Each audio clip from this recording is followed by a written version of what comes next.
يمسك السماء أن تقع على الأرض إلا بإذنه من شر ما خلق وذرع ومن شر الشيطان وشركه. أعوذ بالله السميع العليم من الشيطان الرجيم. بسم الله الرحمن الرحيم.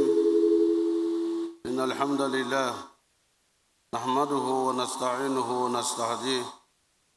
من يهده الله فهو المهتدي ومن يضلل فلن تجد له وليا مرشدا. أشهد أن لا إله إلا الله وحده لا شريك له وأشهد أن محمدا عبده ورسوله. يقول الله تبارك وتعالى: بسم الله الرحمن الرحيم. ذكر فإن الذكر تنفع المؤمنين. Rappelez, car le rappel est utile aux croyants sincères. En effet, chers frères et sœurs, la semaine dernière, nous avons parlé de l'importance du temps. Et cette importance est soulignée particulièrement dans un verset et dans une sourate très courte, mais pleine d'essence. Où Allah subhanahu wa ta'ala dit: Bismillahir Rahmanir Rahim, wa la asri inna l'insana lafi khusrin lillazina amanu wa amilu salihat tawasaw bil haqq tawasaw bis sabr. Ainsi, Allah subhanahu wa ta'ala nous souligne ici l'importance du temps en nous interrogeant, posant la question de savoir et le temps. Tous ceux qui négligent le temps sont perdants, sauf ceux qui croient sincèrement en Allah, qui se conseillent mutuellement la vérité et se conseillent mutuellement la patience. Il y a tous les éléments qu'il faut à un musulman pour réussir sa vie d'ici-bas et avoir l'agrément d'Allah pour entrer au paradis des vertueux serviteurs. Qu'Allah nous accorde le paradis, Inch'Allah. Et en cela, le Seigneur des mondes, en demandant à son messager, le messager d'Allah répond à la question de quelqu'un qui est venu le voir. Il lui dit: Iqtanimu khamsan qabla khamsin. Jeune homme, tire profit de 5 choses avant 5 autres. Ta jeunesse avant ta vieillesse. Nous l'avons expliqué la semaine dernière que la jeunesse est un passage. On ne reste pas jeune. C'est une période de 18 ans à 40 ans, 45 ans.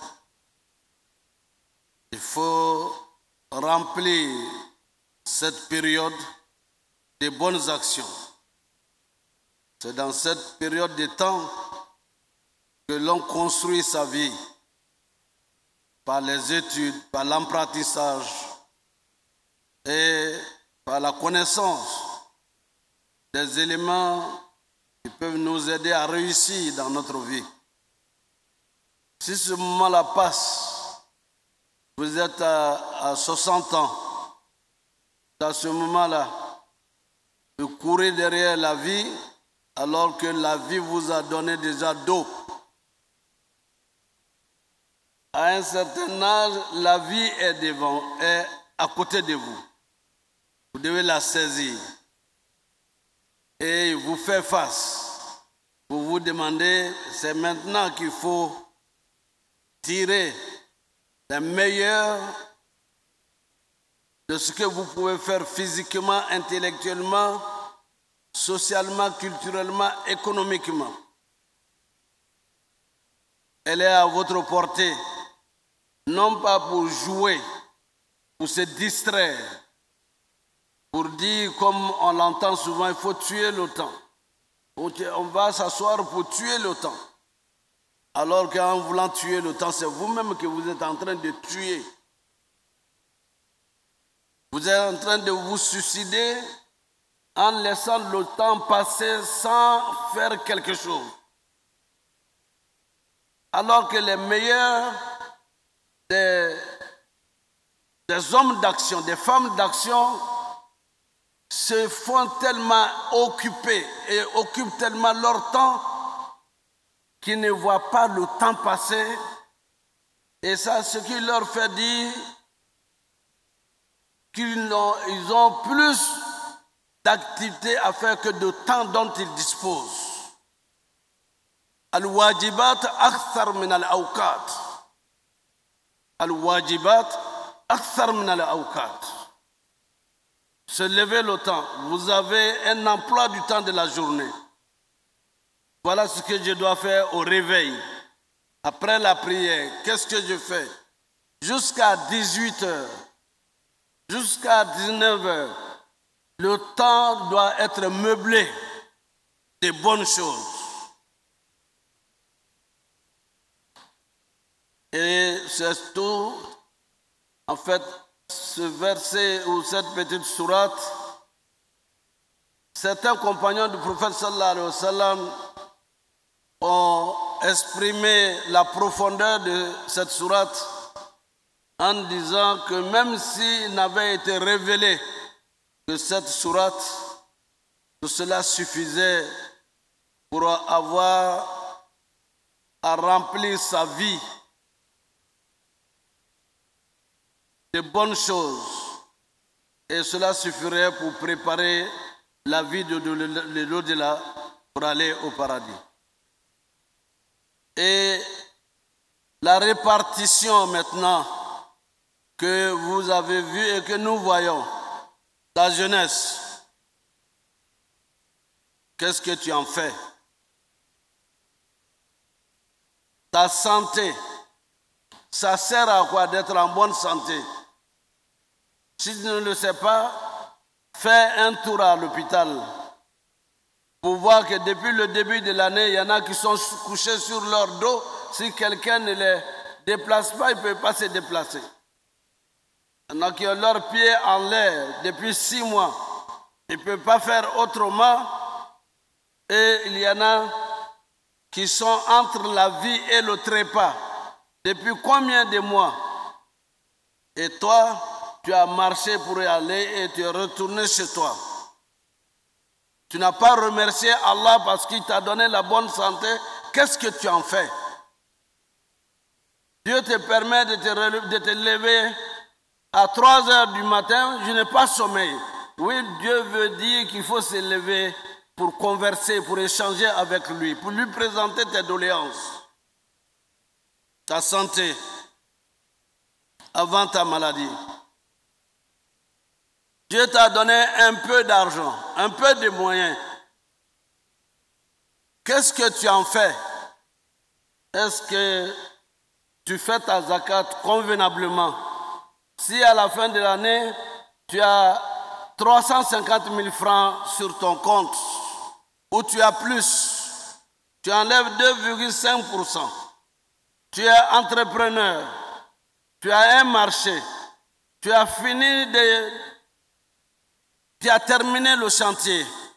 On te donne ton argent, voilà ce que j'ai dépensé sur le chantier et voilà ce qui me reste comme économie sur le champ. Je fais ma zakat. Et cette zakat, je la donne à qui? À la mosquée, à Al-Bayan, aux étudiants, aux pauvres, aux orphelins, aux femmes ou aux enfants des familles endeuillées, ou construire une école ou des écoles avec votre zakat. Ton argent, qu'est-ce que tu en fais? Pour aller seulement au bord de la mer ou ailleurs pour tel ou tel agrément? Non, ce n'est pas interdit d'aller se reposer là où on peut se reposer. Mais n'oublie pas la part des nécessités dans ce que Allah t'a donné. Ton temps libre avant le moment où tu seras occupé par Allah. La question essentielle t'attend dans la tombe. Il faut se la poser avant de partir de ce monde. La question essentielle t'attend. Dans la tombe, il y a ceux-là qui viendront t'interroger sur ta vie. Dans la tombe, nous allons tous partir de ce monde. Mais ces interrogatoires s'apprennent, on apprend à y répondre en étant ici, dans cette vie. Ta religion, c'est quoi? Qui t'adorait? Vers quelle direction tu te dirigeais pour tes prières? Qui est ton messager? Mais c'est à travers les actions concrètes de tous les jours, de tous les instants, que vous devez apprendre à y répondre. Nous devons apprendre à y répondre. Et la vie ne nous appartient pas.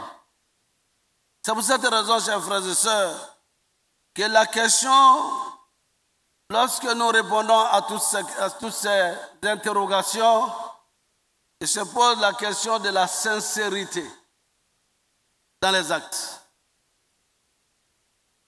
Le messager d'Allah, Muhammad sallallahu alayhi wa sallam, a dit dans un hadith, et ce hadith est rapporté par Sayyidina Omar radiallahu anhu,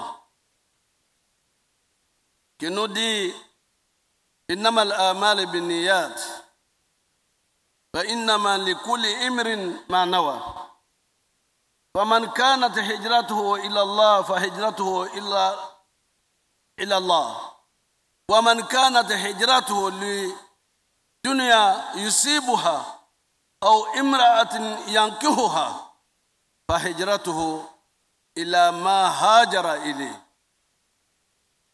Ce hadith du prophète sallallahu alayhi wa sallam est très célèbre. Lorsqu'on veut parler de l'intention derrière nos actes, nos actions, de ce que nous disons. Ici, le prophète nous dit sallallahu alayhi wa sallam, nos actions n'ont de valeur que par les intentions qui les ont motivées. Nos actions, la prière, le jeûne, la zakat, le pèlerinage, le jeûne et tout ce que nous faisons comme acte, comme action, en partant des piliers de l'islam, nous n'avons la récompense que par une bonne intention. Ainsi donc, ce hadith nous dit ceci. C'était au moment où les musulmans partaient de la Mecque à Médine pendant leur immigration, lorsqu'ils ont été forcés par les infidèles à quitter la Mecque pour aller à Médine. Les partants étaient nombreux. Les candidats au départ pour Médine étaient nombreux. Et Allah subhanahu wa ta'ala vient révéler au prophète sallallahu alayhi wa sallam les motifs du voyage des uns et des autres. Nous savons qu'il y en a qui ont été torturés à la Mecque jusqu'à 100. Il y en a qui, sous la torture, ont rendu l'âme. Comme notre mère Soumaïa, comme Bilal bin Rabah radiallahu anhu, et bien d'autres qui ont préféré supporter la douleur et les sévices, mais pour dire jamais pour rien au monde je vais renoncer à l'islam. Ce groupe partait avec le prophète sallallahu alayhi wa sallam. Mais il y a aussi un groupe de commerçants, leurs clients sont en train de partir à Médine. S'ils restent à la Mecque, Ils n'ont plus de clients, alors que là-bas, ils ont leurs clients, mais ils vont faire encore d'autres clients sur place. Il y en a qui partaient parce qu'ils étaient fiancés. Et la fiancée et les parents sont en train d'émigrer pour aller à Médine. Ils ont préféré aller pour aller accomplir leur mariage à Médine plutôt que de rester à la Mecque. Donc le hadith nous dit que chacun part avec ses motivations, chacun part avec sa préoccupation. Et le hadith nous enseigne donc, et au prophète sallallahu alayhi wa sallam, celui dont la raison de l'immigration pour aller à Médine est pour Allah. L'intention est de servir la cause d'Allah. Celui-là aura sa récompense donnée par Allah. Celui qui part parce qu'il doit aller se marier, aura aussi son épouse. Mais celui qui part avec une intention sincère de fuir la torture des mécréants pour aller dans une terre nouvelle, où ils auront la liberté de pratiquer leur foi et les enseignements de l'islam en compagnie du prophète sallallahu alayhi wa sallam, quel que soit ce que cela va coûter, partiront. Chers frères et sœurs, c'est ça le sens d'avoir une foi et d'avoir une intention pure pour Allah. Depuis 1947, après la Seconde Guerre mondiale, la Palestine est l'objet des massacres et des tueries des musulmans chaque jour que Dieu fait. Imaginez de 1947 jusqu'à aujourd'hui, vous avez vu des gens sortir pour aller, nous allons s'installer dans un autre pays. Non.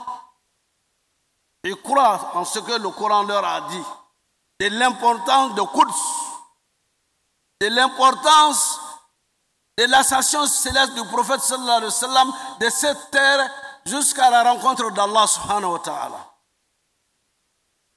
Et nous, lorsqu'on a une petite épreuve de quoi que ce soit, on se lève pour aller voir les géomanciens, pour aller voir les détenteurs des génies ou ceux qui sont avec les génies pour savoir, ça là c'est pas normal, qu'est-ce qui nous arrive, c'est qu'il y a un sorcier qui est à la base, ou bien un féticheur qui est à la base.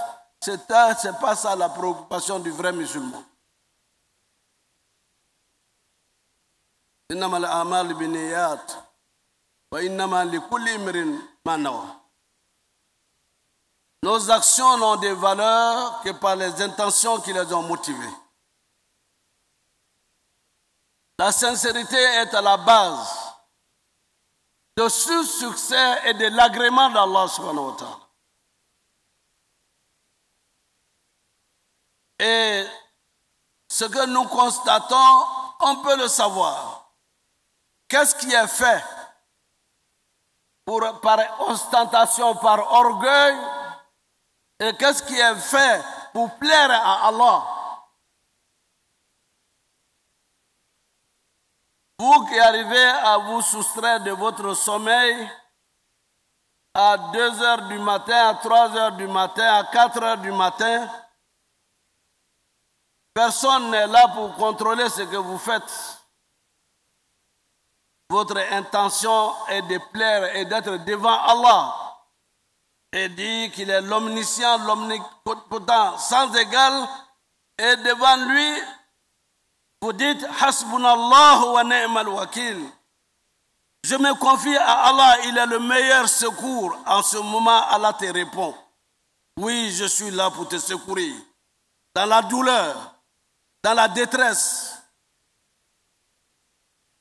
Et vous dites à Allah subhanahu wa ta'ala, La ilaha illa anta subhanak, inni kuntu minaz zalimin.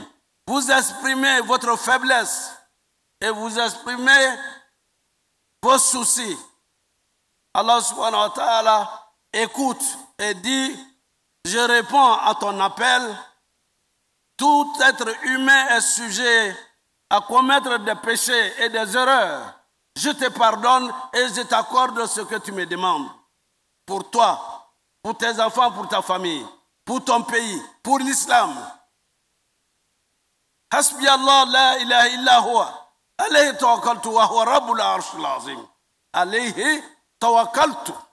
Je me confie à lui, à Allah. La sincérité, n'est-ce pas, dans l'islam, s'oppose à l'hypocrisie. La sincérité s'oppose à l'hypocrisie. À nifaq.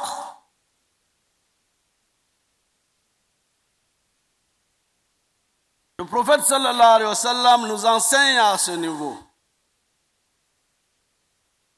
Ayatu munafiq salasa.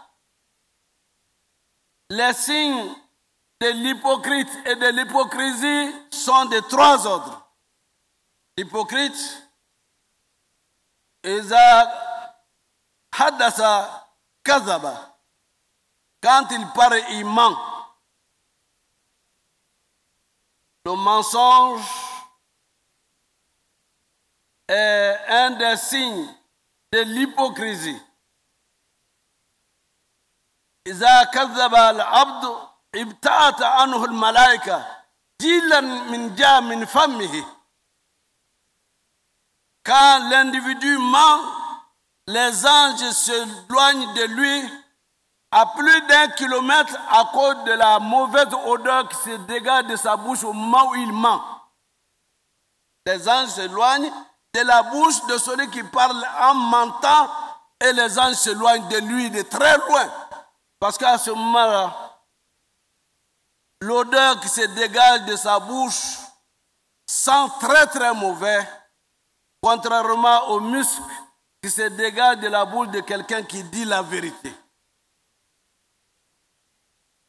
إذا حدث كذب إذا وعد أخلف. L'hypocrite, quand il donne un engagement, il ne l'honore pas. Il dit, cette année, après toi, je t'envoie faire le Hajj. Et un mois avant ou quelques jours avant, il appelle pour prendre 200 000 francs.